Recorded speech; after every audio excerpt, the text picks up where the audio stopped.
नमस्कार साथियों, मैं हूं ब्रजेश कुमार।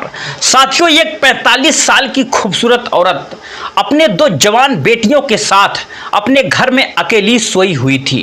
रात के लगभग 2 बजे उसके दरवाजे पर किसी की एंट्री होती है और कोई उसके दरवाजे को बार बार बजा रहा था और उस आवाज को सुनने के बाद उस महिला की आंखें खुल जाती हैं और उठ करके बैठ जाती है।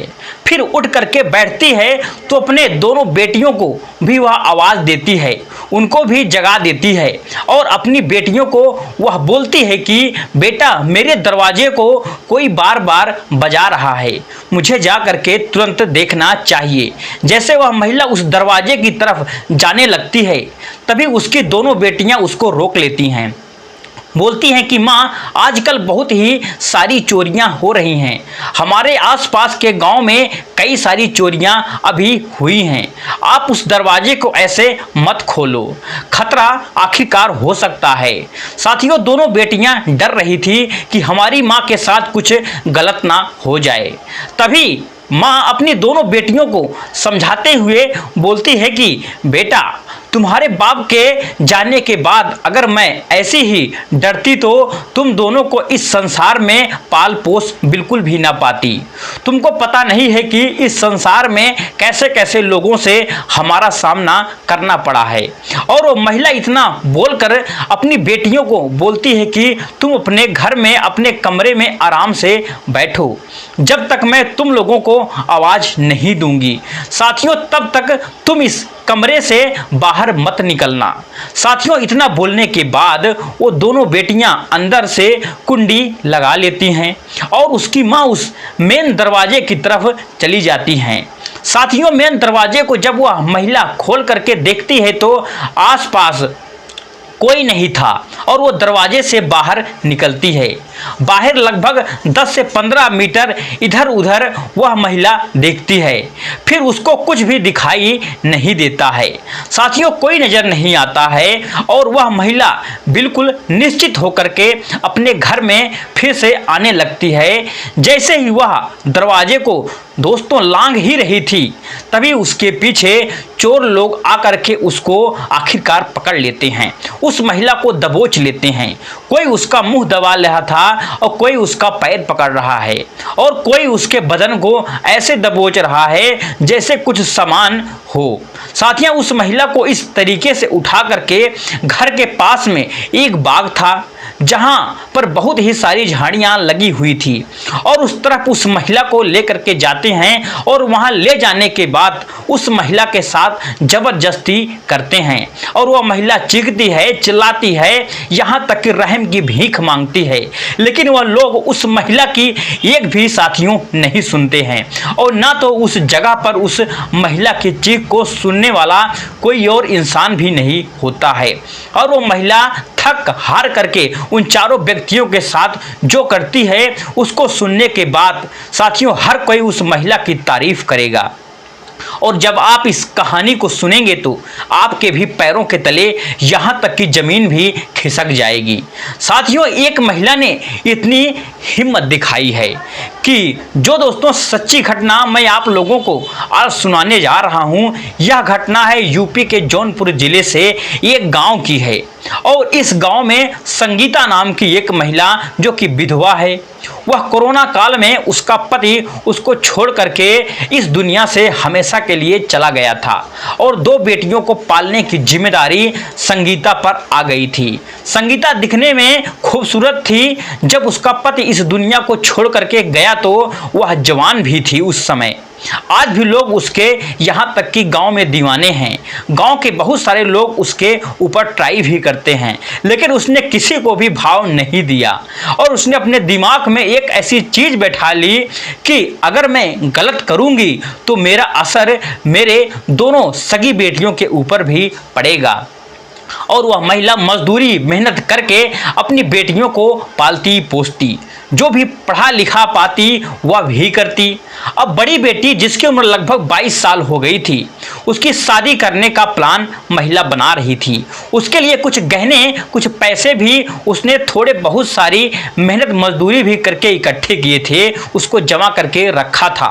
आजकल साथियों यूपी के कई जिलों में ड्रोन से लोग घर की रेकिंग कर रहे हैं और उसके बाद उस घर में जा करके फिर चोरी करते हैं। साथियों ऐसी अफवाहें आम है, हकीकत है या फसाना है तो हम लोग तो नहीं कह सकते हैं, लेकिन आजकल यूपी में दोस्तों चोरी कई जिलों में बहुत ही ज़्यादा हो रही है।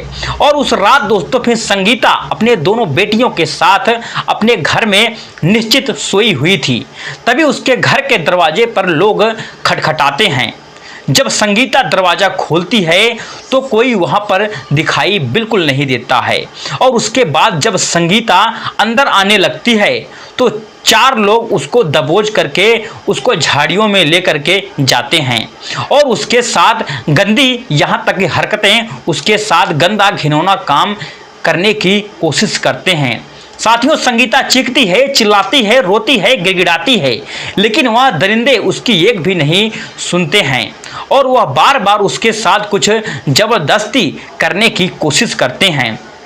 और वह महिला बोलती है कि मैं पहले से विधवा हूँ और मेरे सर पर विधवा का कलंक है और अगर तुम लोगों ने मेरे साथ ऐसा गलत काम किया, मेरी इज्जत को लूटी, तो मेरे ऊपर एक और कलंक यहाँ तक कि लग जाएगा।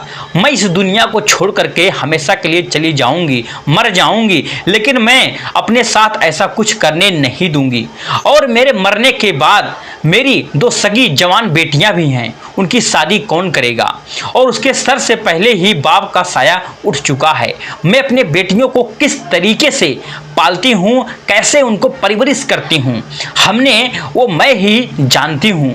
तुम लोगों को क्या पड़ी है? अगर तुम लोगों को पैसे चाहिए, मेरे घर में हमने अपनी बेटी की शादी के लिए कुछ पैसे, कुछ गहने यहाँ तक कि इकट्ठा जमा करके रखे हुए हैं। अगर तुमको चाहिए तो वह सब कुछ ले जाओ, मगर मेरी इज्जत के साथ खिलवाड़ बिल्कुल मत करो। मुझे बख्श दो, मुझे छोड़ दो। और वह दोस्तों संगीता उन 4 के सामने हाथ जोड़ के गिड़गिड़ाती है, यहाँ तक रहम की भीख मांगती है। तभी उन 4 में से एक व्यक्ति को थोड़ी सी दोस्तों रहम आ जाती है और उस संगीता के ऊपर दया दिखाते हुए वह बोलता है कि ठीक है, अगर तुम मुझे घर पर लेकर के चल रहे हो तो ठीक है, अगर थोड़ी सी भी होशियारी दिखाने की कोशिश की, मैं तुमको यहीं पर जान से मार डालूंगा। साथियों फिर संगीता बिल्कुल सहम सी जाती है और उन 4 को अपने घर पर लेकर के आती है, क्योंकि कुछ हथियार थे जो संगीता को डराने के लिए उन लोगों ने उसको दिखाया था। साथियों संगीता उन 4 लोगों को अपने घर पर ले आती है। चोर इधर उधर नजर मारते हैं लेकिन उनको कुछ मिलता नहीं है। साथियों संगीता बोलती है कि बार बार रोती है, गिड़गिड़ाती है और उनसे बोलती है कि मुझे छोड़ दो, मेरी 2 जवान बेटियां हैं और उसकी मुझे शादी करनी है।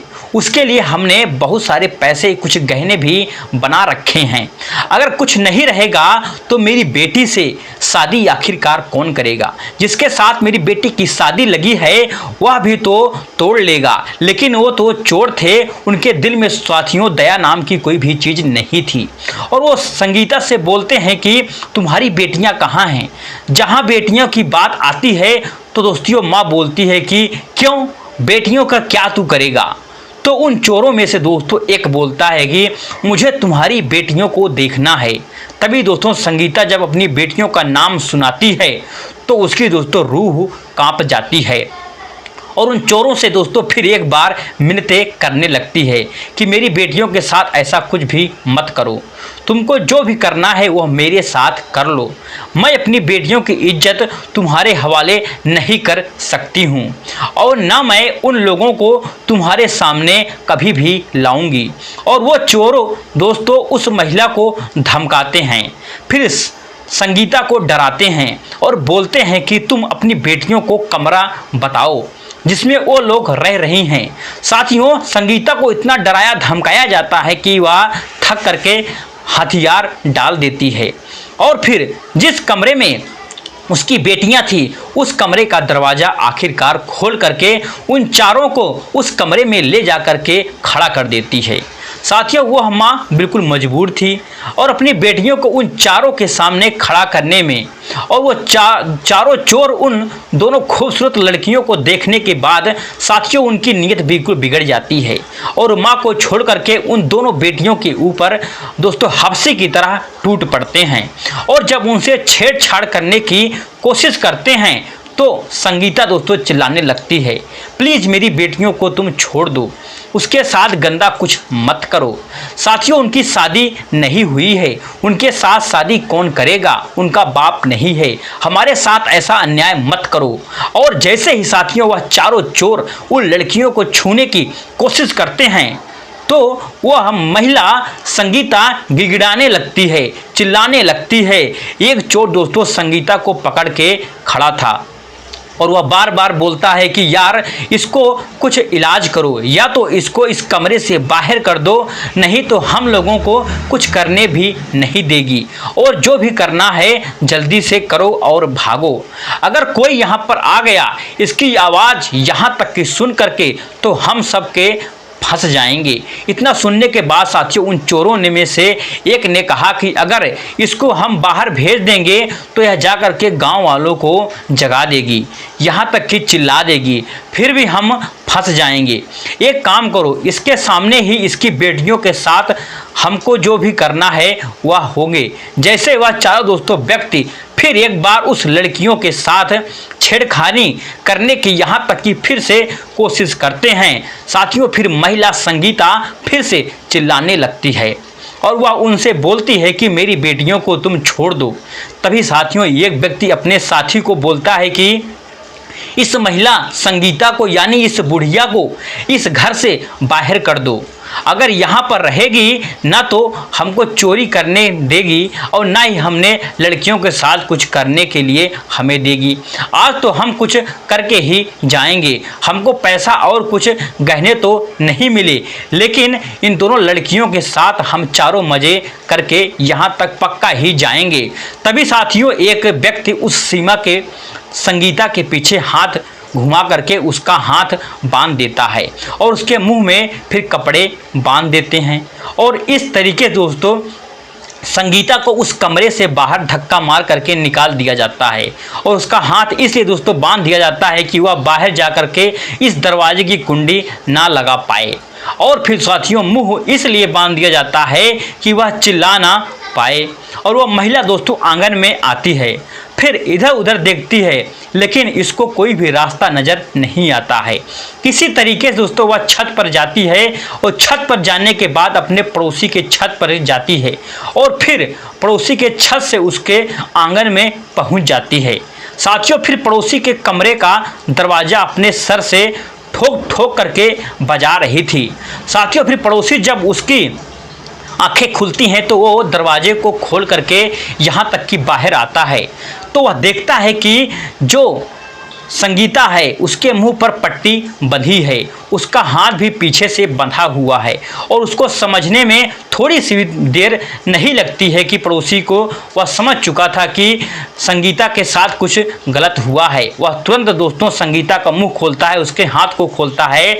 फिर महिला संगीता पूरी अपनी दोस्तों आप बीती उस पड़ोसी को सुनाती है। पड़ोसी के हाथ में जो भी दोस्तों हथियार आता है उसको लेकर के संगीता के घर दोस्तों बाहर आकर के तुरंत खड़ा हो जाता है और फिर संगीता वहां से आकर के तुरंत उस कमरे का दरवाजा बाहर से बंद कर देती है।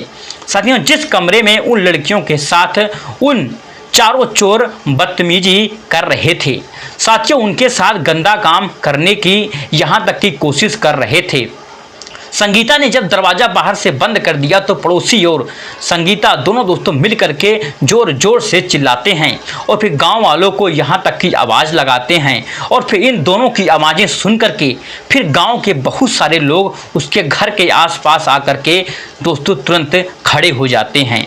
फिर साथियों उस घर को चारों तरफ से यहाँ तक कि फिर घेर लेते हैं।